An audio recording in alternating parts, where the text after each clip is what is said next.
Hi guys, my name is in limbo because I haven't decided what it is, but I wanted to make a video today talking about something I had just been thinking about a lot recently um, that I think might really help a lot of photographers out with their photographering. Oh gosh. So I want to ask you a question. Do your pictures always turn out the way you wanted them to? There it is. And I don't mean like, are they always good, but I mean, is the picture you had in your head always the one you get, or are you usually surprised by what comes out of your camera? And I don't mean like, happy, like pleasantly surprised, like what's the saying? A happy accident. I mean like dismayed and unhappy with it. Um, my pictures for a while, I was on this plateau where that's all I was getting. It was just pictures weren't looking like what I wanted them to look like, and I didn't know why, and it was really frustrating. But I think I figured something out recently that's really helped me and might help a lot of other people out there, I hope. You may be wondering why I'm wearing glasses. So here's the deal. Our cameras don't see the same things we see, right? If you think about what your vision looks like, you have like this panoramic view. I don't know what it is, but I think it's actually more than 180 degrees somehow, which doesn't make sense, but whatever. But you have this kind of panoramic view, and you see a lot of things at once, and your brain kind of focuses on specific things, and you have like maybe a fixed focal length or like a fixed depth of field, although I'm not sure that's even how that works, but that's the way it seems. Whereas your camera it just takes things as they are. It just takes a blank, slate of what's in front of it, and it gives you everything. What I propose what I propose people should try, what's really helped me, and what I think is a good practice or a good thing to, try doing, is translating in your head what your camera is going to see. So like visioning, taking what's in front of you, taking the thing you want to photograph, trying to picture how that's going to look in your camera in your mind, and try to decide how that's going to look with a long focal length lens, a short focal length lens. Wait, focal f-stop. Yeah, long focal length lens, short focal length lens, a different depth of field, different angles and things. Trying to get that picture in your mind as much as possible, and then executing what you have in your mind with your camera, and then looking at what comes out.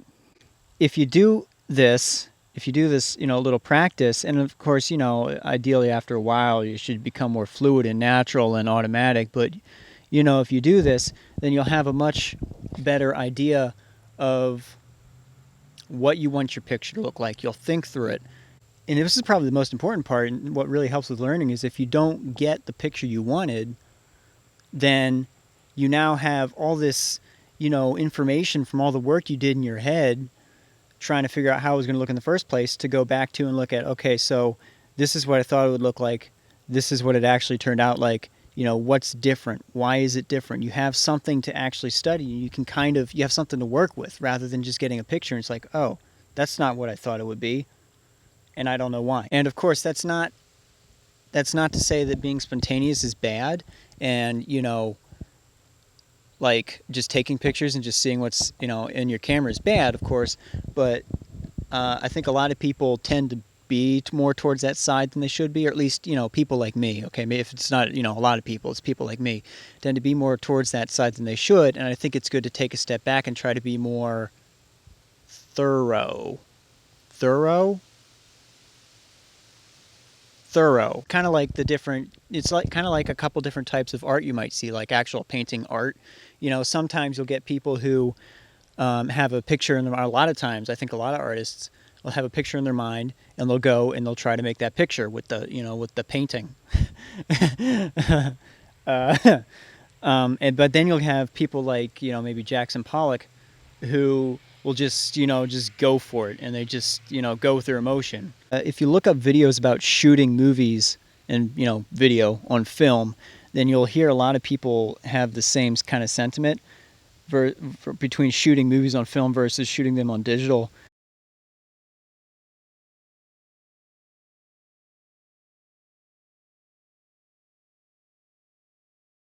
Where they'll say that shooting on film makes you feel much more connected to your subject because you have to think about focus and think about framing without being able to see it through the camera. I take that as some supporting evidence that I'm right and not just crazy.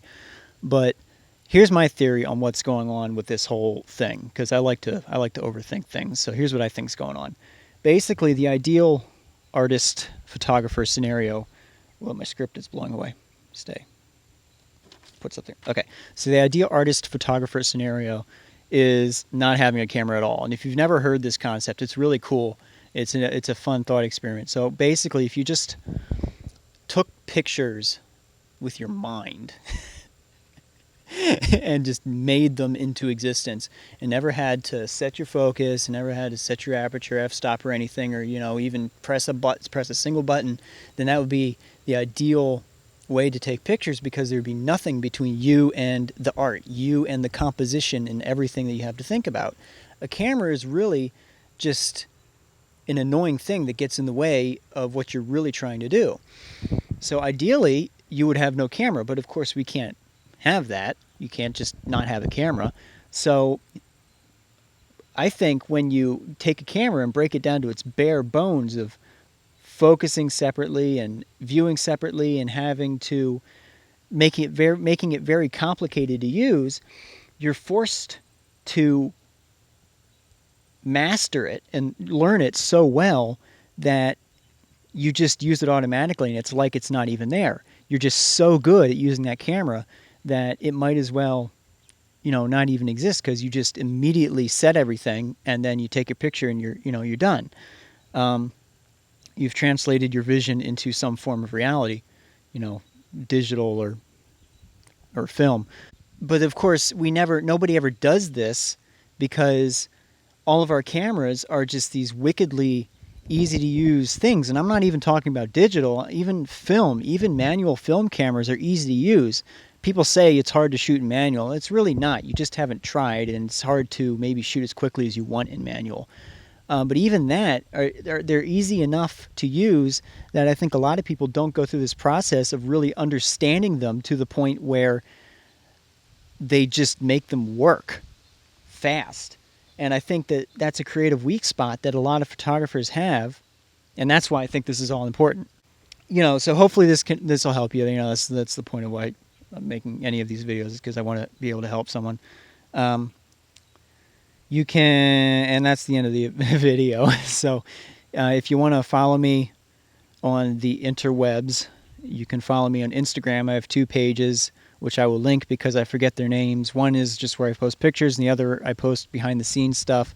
Of course, if you want to see more, you can subscribe. Just remember to do that if you're interested. Okay, bye.